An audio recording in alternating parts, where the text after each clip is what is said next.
My name is Ernie Sears. I'm 84 years old.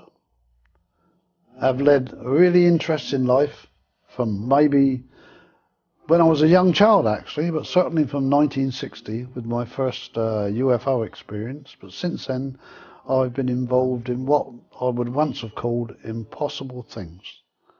And these cover things like, I'm going to launch right into it and say, life after death. I've had personal experiences and I can assure you, no matter what you think or what you've seen or read, there is life after death. And it's a big subject all by itself. UFOs, yeah, I've seen them, been inside them, conversed with the occupants.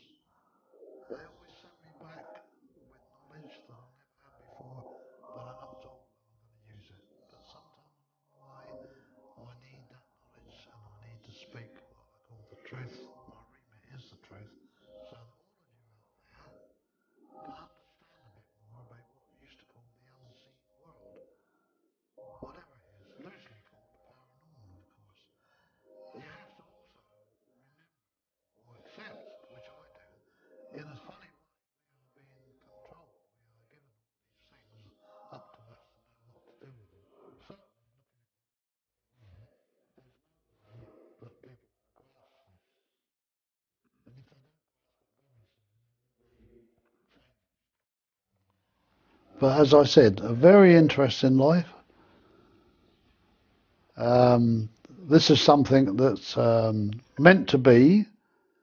It's meant to show people that we go on forever. We don't die and dissolve. And also, in a funny way, what you do in this world today reflects on what you do after you die, and maybe in the future as well, because I'm also quite acceptable to things like reincarnation and that kind of thing, which a lot of people poo-poo. But there are thousands of us out there. I'm not unique by any means. We are having the same kind of experiences, and we're a different kind of race apart once we have that, because our minds are thoroughly opened, and what we would like to call care for others, even love for others, is the reigning emotion that we have. We care about people, we care about the world and its future. And we learnt this over the years because we accepted all the strange things that have happened to me as being perfectly natural, all meant to be, all part of the human species, all part of the past, and if we let it be, all part of the future. So I'd advise you to do what I do, read, look at things, understand them, let your mind assimilate them and use them for the good of the world. Have a look at my prompt sheet I've got here. I've got half a dozen which I made up before this program was mooted, you might say, and it's prompt sheets from the number of lectures I've given over the years, pieces out of that, ostensibly of my 8 abductions. And I don't know really whether I should start with 1933 when I was 9 years old, but that was when I had an out-of-body experience. We lived in Gosport in Hampshire, and I was quite ill at the time, in bed, feeling ill too. And the doctor was there, my mother speaking, and I could understand he was saying, let's see what he's like in the morning. If his temperature's gone down, then he's going to be all right. And I didn't really know what he was talking about. So anyway, they left the room, the bedroom, disappeared off, and I just lay there feeling really ill. I didn't care what happened to me. And the wallpaper in the bedroom was old-fashioned, what I call Victorian stuff, really. Great big black triangles and a pattern in the middle. And I looked at these black triangles and whatever, and I was being drawn into them, really drawn into the triangles. So the next thing I knew, I was going out of the bedroom door, and I went through the bedroom door. I didn't open it, I just went through it. And I was at the top of the stairs, and I thought, I'm going to tell Mum I'm flying. And so I floated down the stairs, all the way down the stairs, turned left where the lounge door was shut, went through the lounge door, and there was my mother and a neighbour sitting toasting their legs in front of the kitchen range, the old-fashioned kitchen range.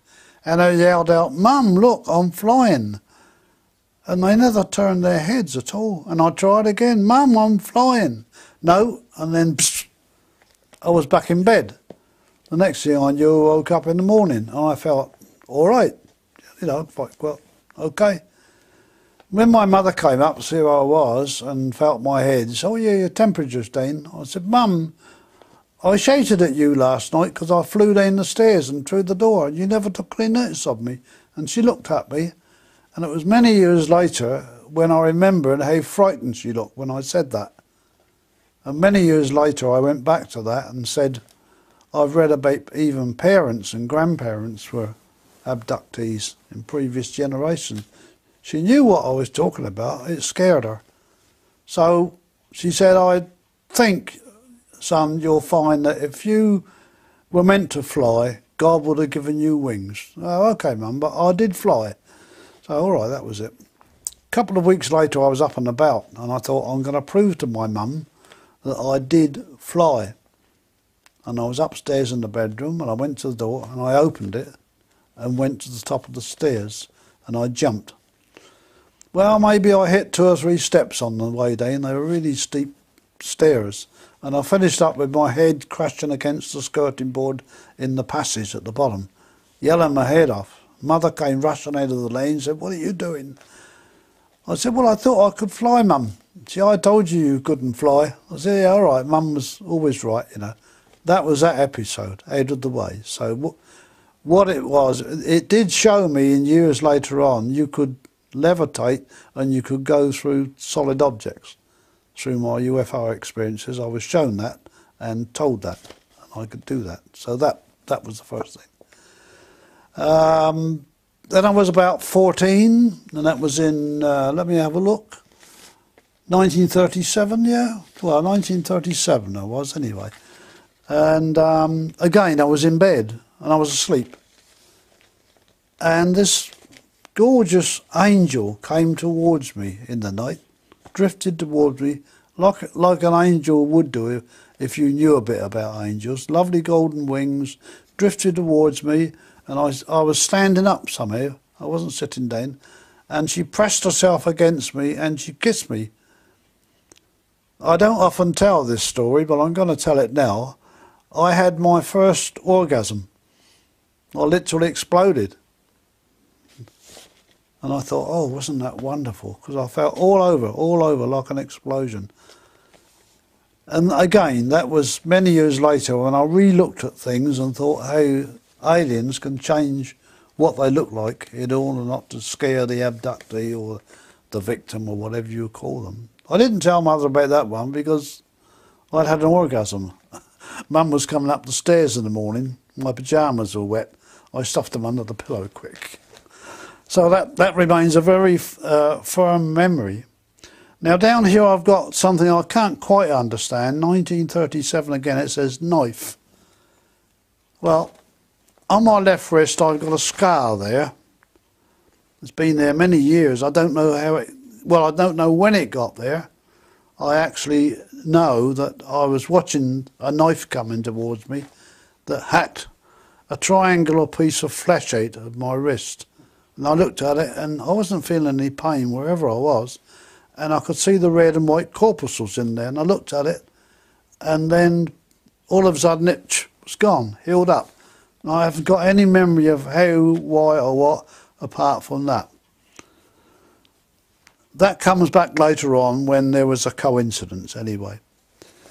1977, there was a great big gap between 1937 and 77, partly because I spent 5 years in the RAF during the war, partly because I had to go to work after I got demobbed and all these kind of things. So there were massive gaps there, but I kept up with UFOs because by then they'd been called, got away from the flying saucers story anyway, and they were UFOs. And I did have an experience of a sighting in 1960 when watching two meteor jets coming up towards this object I've been watching in the sky for about half an hour, a glowing object in broad daylight. And as they approach it, I managed to run to a vantage point where I could see it all, and they approached it and it turned on end and totally vanished in the clear blue sky. And I was quite intrigued because I had thought it might have been an aircraft somehow battling against a strong wind. That was in 1960. I got into a phone box that was nearby and phoned up Thorney Island Aerodrome, which was the base for these meteor jets. And all I asked the guy on the control tower was, could you tell me what that object was those two meteor jets were chasing? And he said, sir, you didn't see any jets, you did not see any object. And I just said, well, come on now, I was in the Air Force, I know what meteor jets are, I just want to know what the object was. He said, I'll repeat, you saw no jets, no object. Okay. You might not understand this, not unless you've had experiences. That episode changed my life totally on that day, in that seconds when he said that. And I set out to find why he lied to me. Still doing that these days, only in a bigger scale, you might say. So it wasn't an abduction, but it was a prelude to a lot of things. Okay. I've got a range of 1977 now, quite a long gap in between things, but life had changed quite a lot in jobs and the fact that I got divorced and all this kind of thing you go through in life. But I just happened to be out in the garden in Portswood on a Friday night in November 1977. We had cats. I'd got married again, and my lady was a cat fanatic, so we sort of acquired 5 cats from different people. I'd got out in the garden about 7 o'clock on this Friday evening, just put the cats out and let them run around. Lovely clear blue sky. There was a moon over there in the distance. I looked around and looked right over my head, and there to my amazement was a huge triangle hovering. A triangle, and it looked metallic. It seemed to have ribs underneath and four things in the corners of the triangle, just hanging there.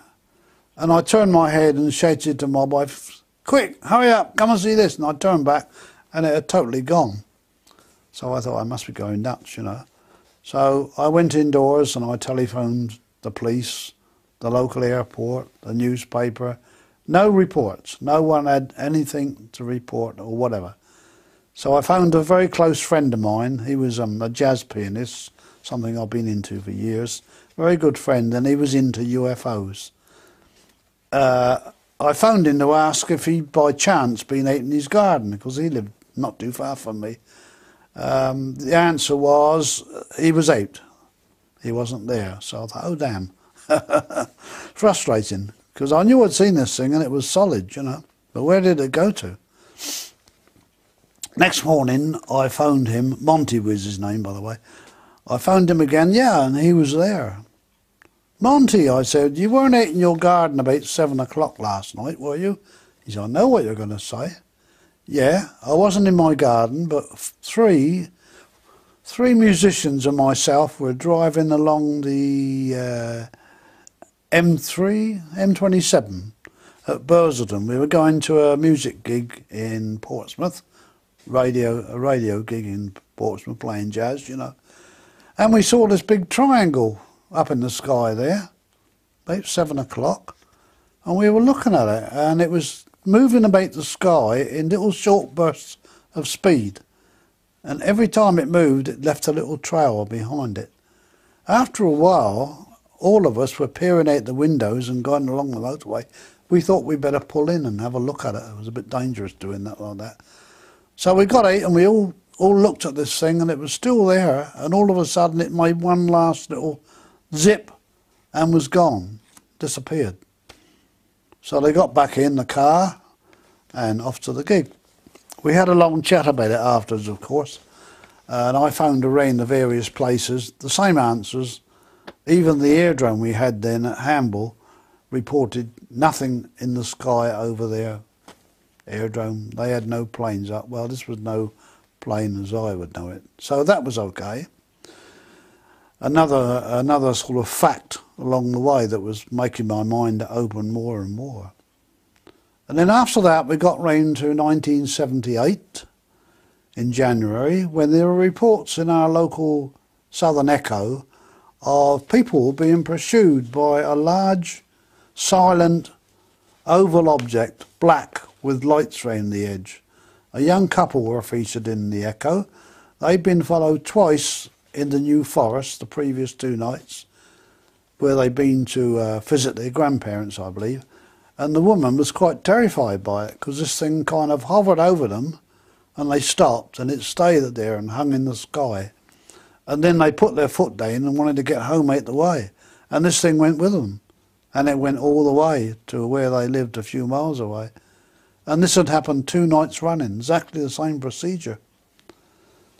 So I found that quite interesting. In actual fact, I've got a newspaper cutting not far away from my hand at the moment, where the people reported this. And another lady reported another one too, on the same nights. And the authorities and the police said, well, we've had no reports and we don't know what it was. Left it at that. On this 3rd night, we saw this big light coming up from the Isle of Wight through our lounge window. My wife saw it first. Hey, look at that light, she said. I said, good Lord, it's big, isn't it?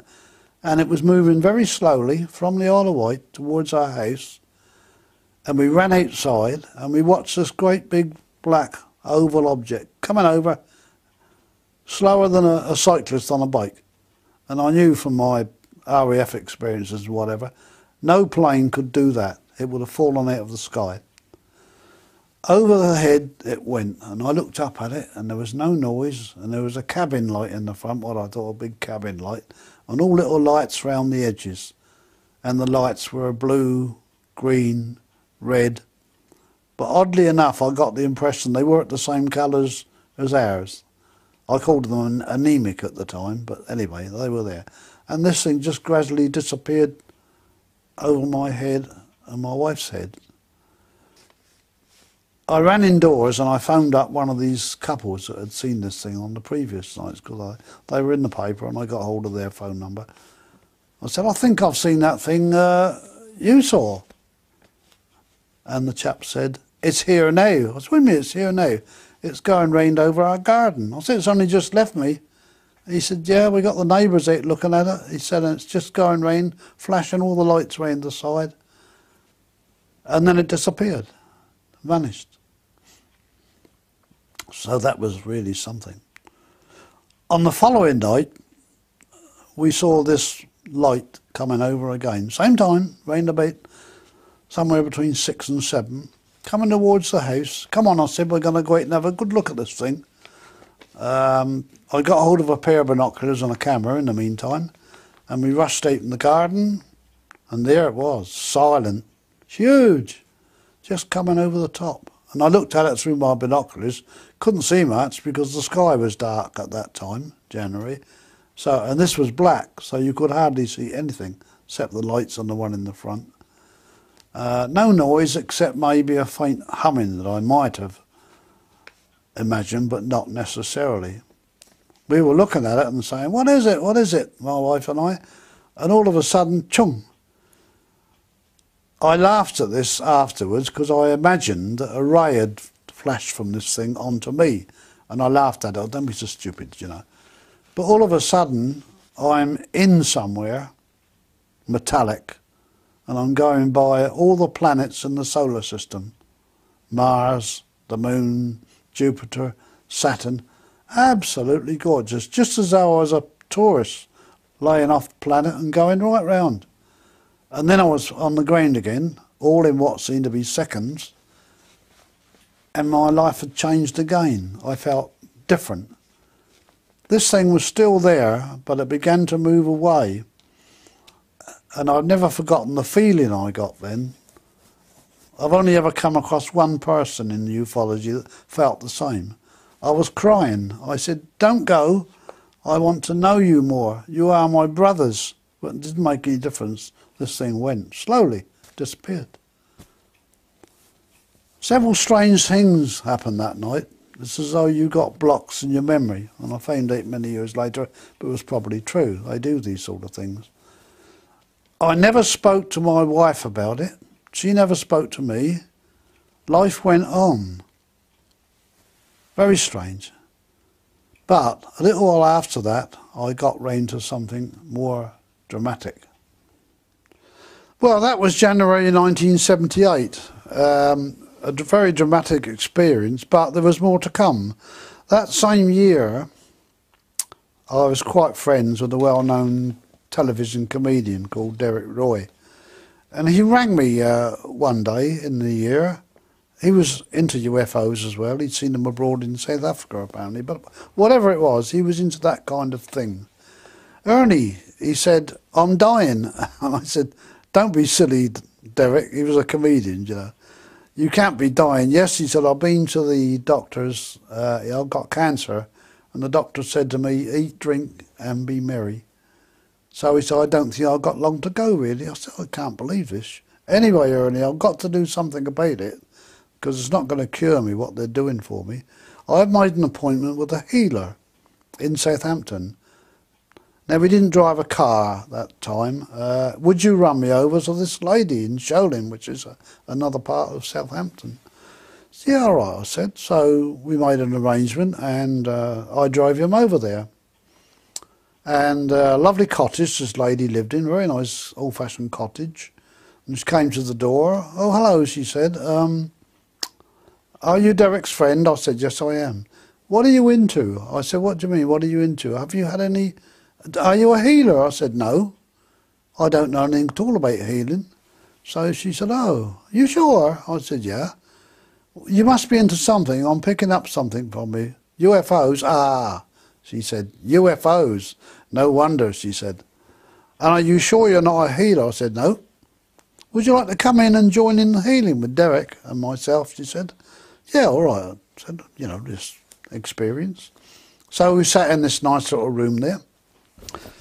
One of the funny things that happened, they're little things but they're important, that Derek had bought himself a crucifix. You know, when you're dying, you turn to all sorts of things. He wasn't religious. He bought himself a nice crucifix, and he had it in a box at the time of this healing we went to. The lady said, I'm going to bless this crucifix, Ernie. I said, all right. So I watched her, and she went across the mantelpiece and put the box down there and put the crucifix in the top. There we are, she said. And we got on with this healing, which was quite strange straight away, because, yeah, thank you. This started happening in my hand, and she looked at me. She said, are you sure you're not a healer? I said, quite sure. All right, she said, well, we'll get on with the healing. So we did. And the session finished after about half an hour. And she went across to the mantelpiece to pick up the cross in the box. She didn't touch it. She said, only come over here. And I walked over, and the cross had gone through the box, was underneath. So I thought, hey, that's weird. Interesting, but weird.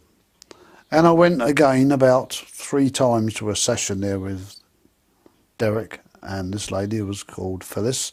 She was a very nice lady. This 4th time I was there, my hand was absolutely playing up. It was really going all over the place, you know. I couldn't control it, and I didn't like it. I didn't like to feel that I was being controlled for whatever reason. And I looked up at the ceiling because I was being pushed back in this armchair by a hand, which I couldn't see. And I was looking up on the ceiling. There's all these people in the ceiling. Remember, this is a small room, but there may have been a whole crowd of people, and they're all talking at once. And they've all got strange faces, similar faces to each other, and they were in long white robes, all chattering away at me in some language. And I sat up, and I said, I don't like this, Philip. So she said, why? And I told her, oh, she said. I said, I could do with some water to drink. Yeah, all right, Ernie, I've got a jug here with water. And she poured it, and I downed this jug of water.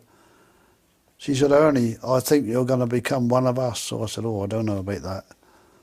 You could be a medium. What do you mean? I said, talking to the dead. She said, oh, no, I don't fancy that.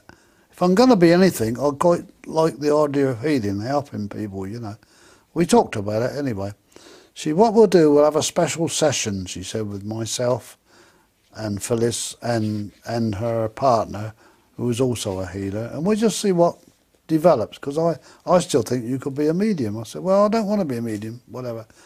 So she said, I think you're going to be a healer because of your hand, and this is a sure sign. So I said, righto, I'm going to be a healer. Do I advertise? Do I put cards in all the little shops and that sort of thing, get people to come and see my healing? Laughing, you know. No, you don't have to do any of that, she said. They'll find you, you know. They'll find you patients. And I said, all right.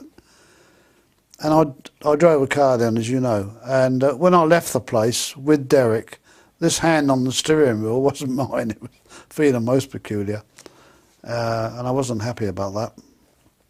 And I was visiting my two ladies who were in my little UFO group from there.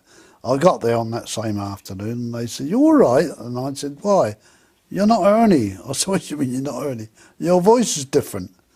Well, I said, I feel different, but I'm still Ernie.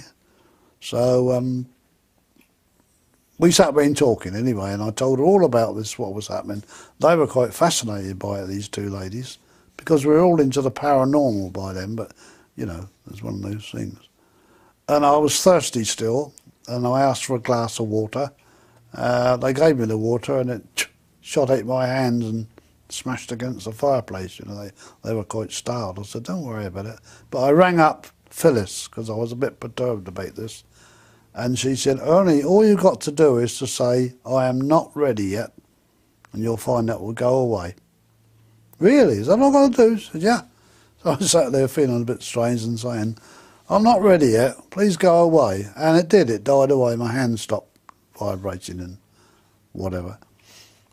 And when I went home to my wife, one of the first things I said, I got myself involved in this healing. I knew you would, she said. I knew when you went out you were going to get involved. So, well, apparently I am.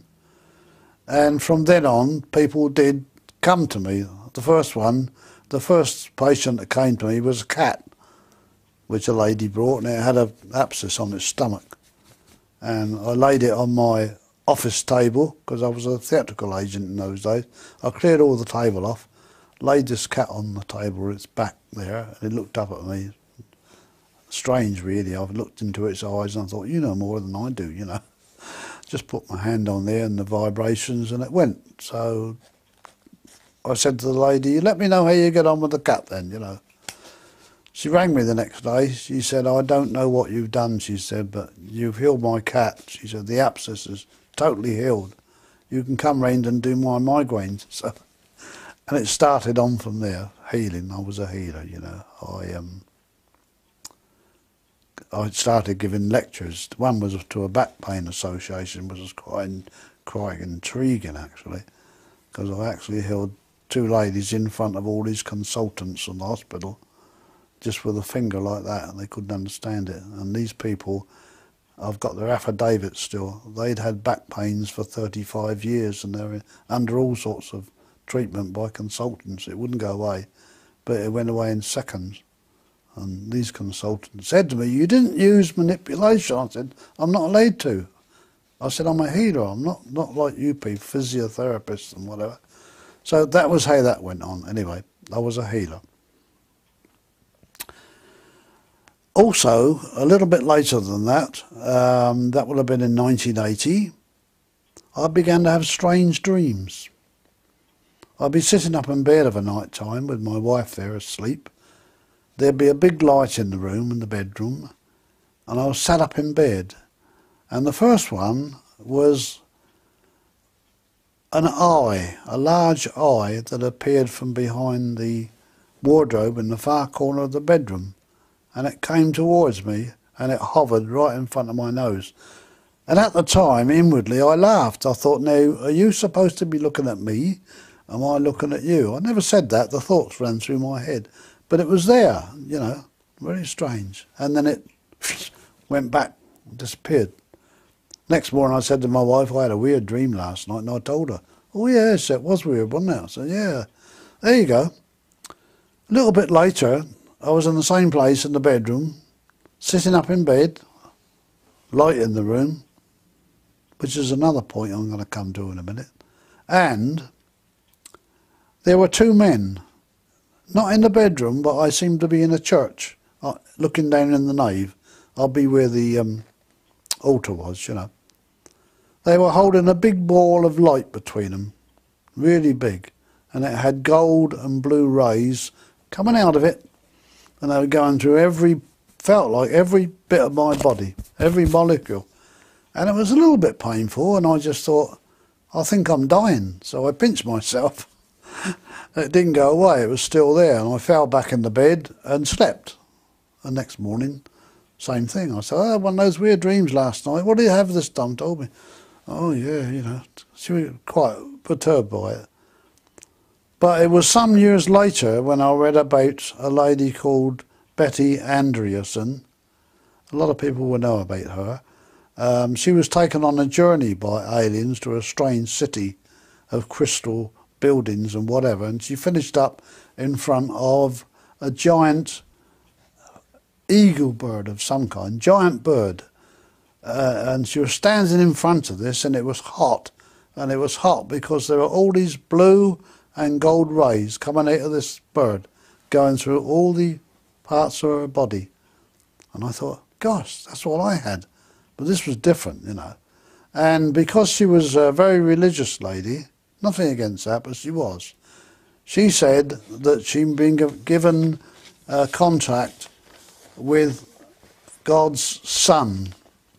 She always said it was his son. Now, I sort of got a different view on it. I think what it was S-U-N, a sun that was connected with this bird, and all the rays were coming in. It didn't make a difference, somehow it was happening. And I thought, oh, it happened to me. What's going on? Well, in 1980 still, there was a strange incident which didn't exactly frighten my wife, but made her feel that what I was going through was actually genuine. These things were happening, because it didn't happen to me, it happened to her. And I came home one night, and she was sitting in the lane. She said, Ernie, I've had a very strange experience tonight, and I'm a bit frightened by it. So what's happening? Well, you know the stereo in the corner, which her father had built for me, by the way. This is essential I say that. She said, and all of a sudden, it was unplugged, she said. This strange voice came out of it. It's really? I said, what did it say then? Well, I couldn't understand it. It was like talking in a different language, and it was going too fast. And before I could stop myself, considering the machine was switched off, she said, can you slow down a bit? I can't understand you. And the voice stopped. Oh, I said, it's one of those paranormal things that's happening there, you know. Couldn't explain it. I asked her father, he built the machine. He said, impossible. If it was unplugged, it would not have worked. So I said, okay. Well, I also read about those kind of things happening to other people in the years to come. Same thing, voices coming out of shut off equipment, you know, things like that. We get along to 1996. There was an eclipse of the moon on this particular night, and it was all publicised in the papers. And I lived in Netley still at that time, and went and sat out in the garden to watch this eclipse with a cup of coffee and a sandwich. Sat in the garden. There it was, gradually going brown and disappearing and whatever, and then slowly coming back again. And it was a bit boring, really, so before it had all finished, I thought, I'm going to bed. It was midnight by then. I'm going to bed and going to sleep. So I did. I went to bed, went to sleep. Next morning I woke up, I felt absolutely dreadful. I felt as though I'd run 100 miles. And I couldn't quite make up my mind what was going on. And I thought, it couldn't have been an abduction, could it? No, of course not. Later on, I got up with difficulty, had a shave and a wash, still felt absolutely shattered. Had some coffee, walked down the road. I thought that might wake me up because I felt really dreadful still. Did a bit of shopping, and as I was walking along, I was prodding my left ear. Something was in there, and I pulled out wax, but the wax was red and green stripes.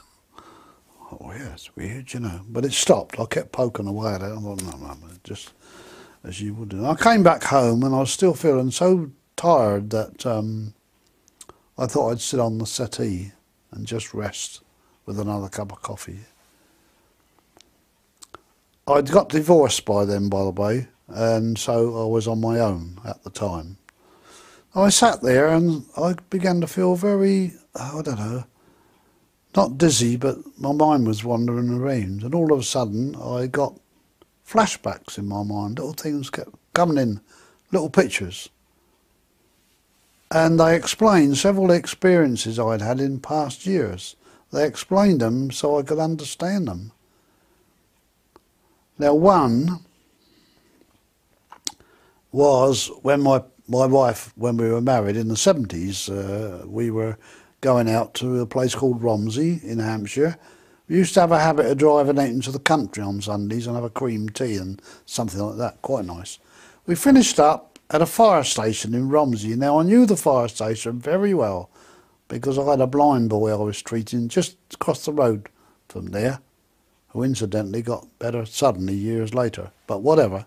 There was a fire station, and in this memory that I had, I'd been shown, there was a man showing us the fire engines, you know, all red, brass, very shiny and all the lot. And then he took us through a door at the back of what I thought was the station then, and we came into a place like a huge aquarium, and right up to some height were glass, what you see goldfish in, that kind of thing. And they were piled up on top of each other, which you don't do in aquariums, and into each one was a pipe with bubbles coming out of it. And in each glass thing there, I can't remember what you call those things, a fish tank anyway. There was one fish laying there, comatose, absolutely silent. And I just got the impression that these bubbles were like nutrients going in to feed the fish, you see. But it wasn't that at all. This flashback was somebody telling me that in actual fact they were hybrids, and some of them were your hybrids too. And they were laying there being fed nutrients until they grew to a certain size, and then they could become a mixture of a human and an alien. That was it. Well, it made sense to me, and a little while later I read a similar abductee having a similar situation, about seeing a hybrid floating in a tank, and he knew that it was one of his offspring. And apparently this is what was happening to me. I was aware of that, of course, since the angel, whatever. And this other abductee I read about called it was an incubarium. And it's stuck with me ever since. That's what it was. Now then, this eclipse of the moon I'd had the night before, I began to think I couldn't have been the only one to go through what I'd seen, because I remembered this eclipse of the moon turned into something else. Instead of being a light in the sky, it had turned into something else, no longer the eclipse of the moon. And I began to ring around colleagues in the UFO thing, who I knew when the eclipse of the moon was on, were stationed on various hills up the Meon Valley and various places. And I rang them all. None of them had seen anything. So I said, well, I remember this object there, orange, and I don't remember any more at the moment. Immediately, I got another flashback, straight away.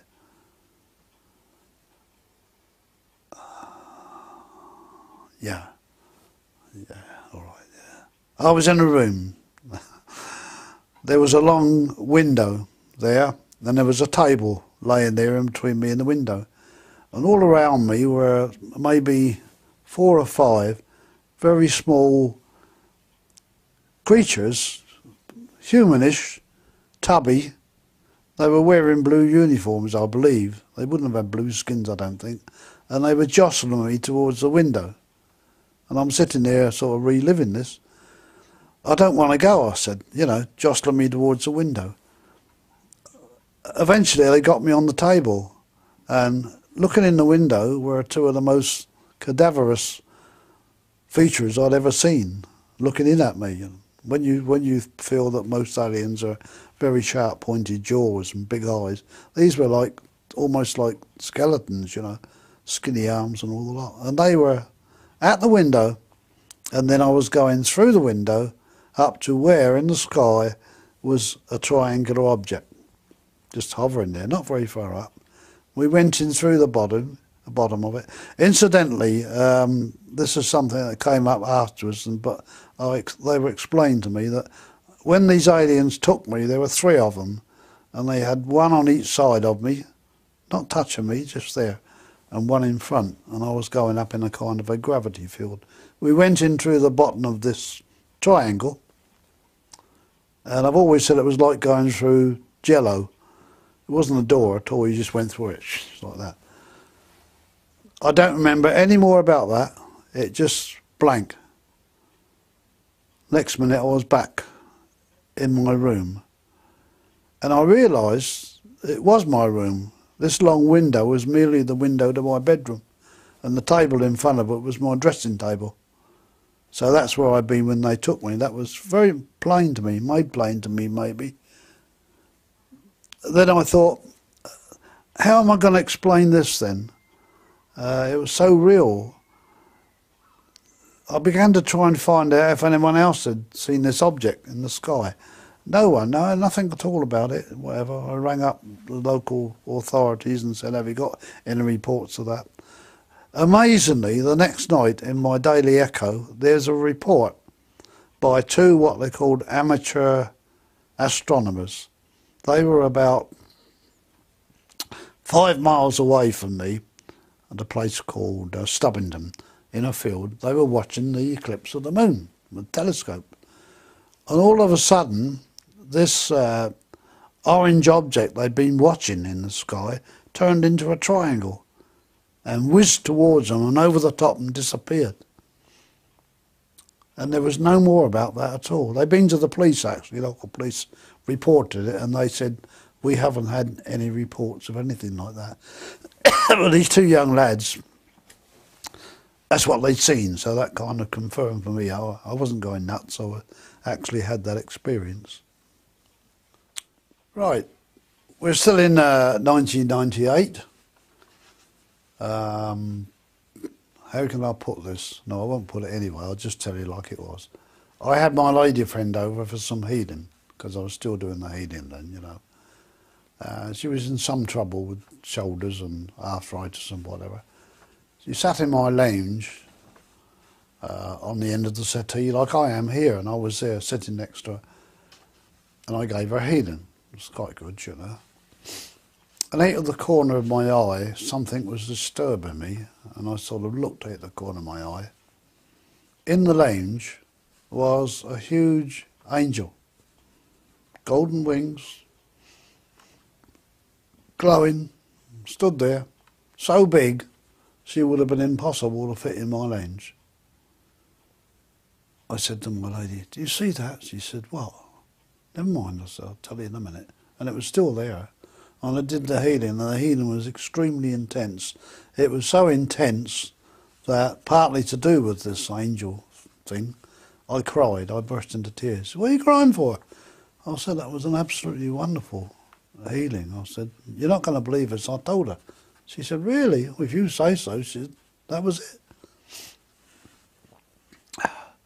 2 days after that, I happened to be watching what we used to call a Kilroy programme one morning. I didn't usually watch it, but I happened to switch it on this morning. And it was headed, Do You Believe in Angels? And it caught my attention. And they had various people on there who claimed they'd seen angels and whatever, and skeptics and all that. This lady came on. She said, my husband, who died some years ago, she said, when I knew he was dying, I came in the house one day, and I walked by the lounge door and looked in there to see how he was, and he was sat in his armchair. Behind him was standing a huge golden angel with her arms round him on his head. And she looked at me, or it looked at me, and for some reason or other, this lady said, I just shook my head and scurried onto the kitchen.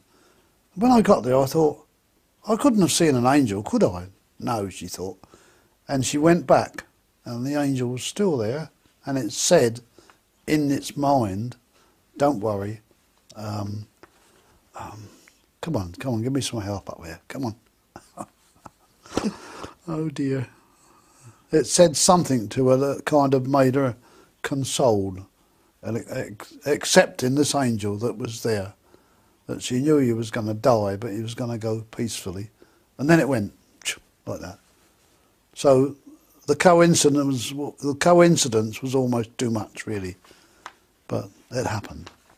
So of course it took me back to my angel and all that kind of thing, that other people were seeing these. And the funny thing is, when I was sorting out this program yesterday, going through sheets of paper, I found I'd forgotten it. I had a big sheet of paper out of the Psychic News back in 1996, something like that, and it was headed "Encountering an Angel Unaware" by Ernie Sears. I'd written that for Psychic News, and it was a whole page, and it was about all my angel experiences, like I've been telling you just now. So I put it on one side. I thought it might be useful, but yeah, that was another angel episode. We get around to 1999. I'd been writing a letter to a friend of mine in the USA, and it was just about getting on for midnight, and I thought I'd better pack up now. And I was just sitting in my lounge and turned the light out. As I went out through the lounge door, I had a habit of looking at the clock across the room. Yeah, 5 to 12. That was okay. And off I went to bed. I woke up in the morning. Once again, as before, I was dog-tired. I was absolutely shattered. And I thought, oh God, not again, surely. I can't remember anything about it, no. So I was suddenly impelled to pick up my pen, and I always remember this, it was on the back of the letter I'd written to the lady, and I scribbled like mad down there. And these are the actual originals that I wrote, and I kept it because it means a lot. And I probably have to put my glasses on for that. Is that okay? Yeah.